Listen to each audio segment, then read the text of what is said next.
This is a technique for unilateral TMJ discomfort. What I'm going to do is I'm going to move the TMJ to a certain direction. In this case, for this example, I'll use left-sided TMJ pain to kind of stay consistent.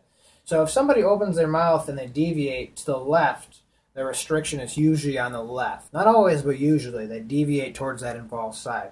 So what I'm going to do is if they deviate towards that side, it makes their jaw kind of look like this. So I'm going to introduce a technique that actually goes the other direction. So I'm trying to deviate this left side the other way in the hopes that it'll normalize their opening. So when they open, they won't deviate to either side. They won't have any clicking, popping over time. So first what I'm going to do, ask the patient if it's okay, if they can open their mouth and I can put my hand in there. He says yes. Okay, open your mouth for me, please. And then what I do is I bring my thumb here. I have them relax their jaw all the way, kind of don't really bite on my thumb, but give me a little pressure onto my thumb between your teeth. There you go. And then what I do from here is I kind of switch my hand the other way. So now my middle finger is on the right side of his mandible. And then I'm going to apply some pressure on this right side.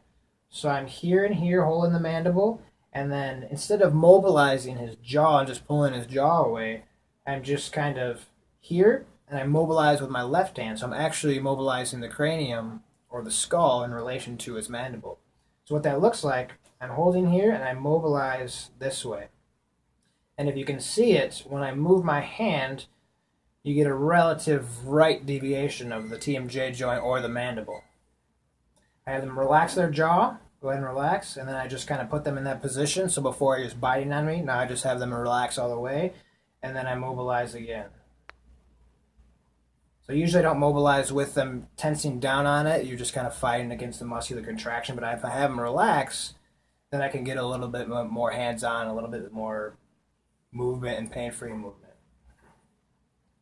And then close. And then same thing, I reassess him again, see how he does with all his motions, any popping, clicking, or pain. That's it.